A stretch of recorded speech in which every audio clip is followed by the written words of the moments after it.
2 दिन पहले भवारना थाना में दर्ज हुई शिकायत के मामले को लेकर उनके पक्ष में उतरे स्थानीय लोगों ने कांगड़ा के एएसपी हितेश लखनपाल से मुलाकात कर इंसाफ की गुहार लगाई है और उन्हें ज्ञापन भी सौंपा है। उन्होंने कहा है कि पुलिस इस पर सही से जांच करे और संस्था के पदाधिकारी पर लगाए गए निराधार आरोपों को खारिज कर उचित कार्रवाई की जाए ताकि पीड़ित आरोपी को इंसाफ मिल सके। पालमपुर, नगरोटा, गग्गड़, सुड़ा, इन एरिया से जिसको भी पता लगा वो सब आ गए और वो फिर फ्यूरी वहाँ तो बड़े तमतमाए हुए थे सारे के जी नहीं हम ऐसे करेंगे वैसे करेंगे।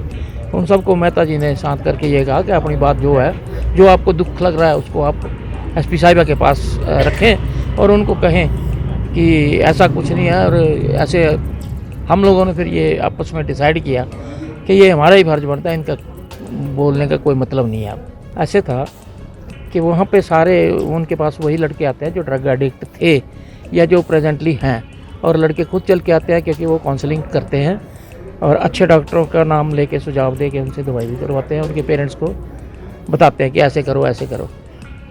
और वो जो लड़का था वो भी अंडर ट्रीटमेंट है। उस लड़के ने किसी दूसरे लड़के को फ़ोन किया कि तू अपनी वो तेरे पास जो सोने की चेन है उसको लेके आ जा, आज हम चिट्टा करते हैं। तो उन्होंने उसके बदले उसको थप्पड़ थप्पड़ रख दिए, मारा उसको, कूटा थोड़ा। कूटा मीन्स कोई ऐसे डंडों डंडों से नहीं कूटा, पर मतलब जैसे समझाते हैं छोटे को या अपने कुलीग को या ब्रदर को। वो उसके पेरेंट्स देख रहे होंगे, अब किसी के भी पेरेंट्स तो माइंड करेंगे अपने लड़के का कूटता हुआ देखने। उन्होंने जाके उसके खिलाफ एफआईआर कर दी। वो लड़के अरेस्ट हो गए। अरेस्ट होने के बाद जैसे होता है इन्वेस्टिगेशन पुलिस वालों ने की और अगले दिन बेल आउट हो गए। तो ये फिर उन्होंने कहा भाई आपको कौन दवाई देता है, क्या करता है, ऐसे ऐसे इन्वेस्टिगेशन में आया होना सामने। अगले दिन उन्होंने मेहता जी को अरेस्ट कर लिया। फिर उनकी भी वही प्रोसीजर, बेल हुई, जो कुछ हुआ। जब ये फिर उसके बदले में यहाँ पुलिस हेडक्वार्टर कांगड़ा में प्रेस कॉन्फ्रेंस हुई एसपी साहिबा द्वारा। तो जब वो प्रेस कॉन्फ्रेंस उन्होंने खुद वायरल कर दी तो वो सारे सभी के पास कन्वे हो गई, सभी ने देख के सब। अब समझ ये नहीं आ रहा था कि जो इतने सीरियस मामले हैं, जैसे मर्डर हो गया किसी का या जो डेथ केसेस हो गए, वो लेडी की हो गई उसी स्पॉट पे, दूसरे किसी लड़के का, उसको तो इन्होंने टच नहीं किया। ये छोटी सी बात, मार कुटाई तो लड़कों में कॉमन ही बात है, कोई बड़ी बात नहीं है। तो ये सारी मिसअंडरस्टैंडिंग दूर करने के लिए हम इकट्ठे हो गए। मिली है तो बताएं, वो सामने रखे मैं फोटो। नहीं, मेडिसिन तो मेरे घर में भी मिल जाएगी, पर वो किस चीज़ की मेडिसिन है ये तो पता हुआ हमें भी।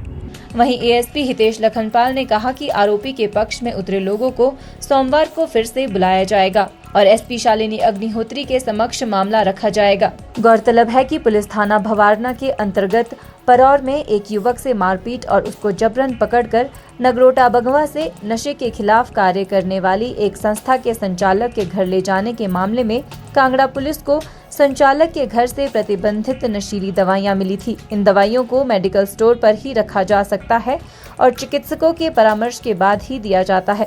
इतना ही नहीं, पुलिस को मौके पर घर से चिकित्सकों की पर्चियां भी बरामद हुई है, जिनमें से सरकारी और प्राइवेट अस्पताल के चिकित्सकों की पर्चियां शामिल है। घर में बिना मंजूरी के इन प्रतिबंधित दवाइयों को रखने और परौर में युवक से मारपीट कर उसको नगरोटा लाने के मामले पर पुलिस ने संस्था संचालक के खिलाफ कानूनी कार्रवाई की है। मामले को लेकर ही स्थानीय लोग और बच्चों के अभिभावक धर्मशाला पहुंचे हैं। वहीं इस मामले की पुष्टि करते हुए कांगड़ा के एएसपी हितेश लखनपाल ने बताया कि नगरोटा के स्थानीय लोग आज उनके कार्यालय में आकर उनसे मिले हैं और मामले की निष्पक्ष जांच करने के लिए ज्ञापन भी दिया गया है। उन्होंने कहा कि इस मामले को लेकर पुलिस द्वारा एसआईटी का गठन कर दिया गया है और मामले की निष्पक्ष जांच की जा रही है। उन्होंने कहा कि अगर इस मामले में कोई दोषी पाया जाता है तो उसके विरुद्ध कड़ी कानूनी कार्रवाई अमल में लाई जाएगी।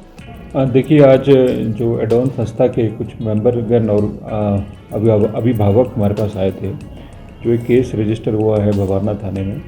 तो जो एडॉन संस्था के कुछ इसमें मेंबर का नाम इसमें आया है, तो उनके बारे में उन्होंने अपना पक्ष रखा और उनको हमने यही हिदायत दी, क्योंकि अभी डीसी-एसपी कॉन्फ्रेंस चल रही है तो एसपी साहब नहीं, एसपी साहब से मिलना चाहते थे।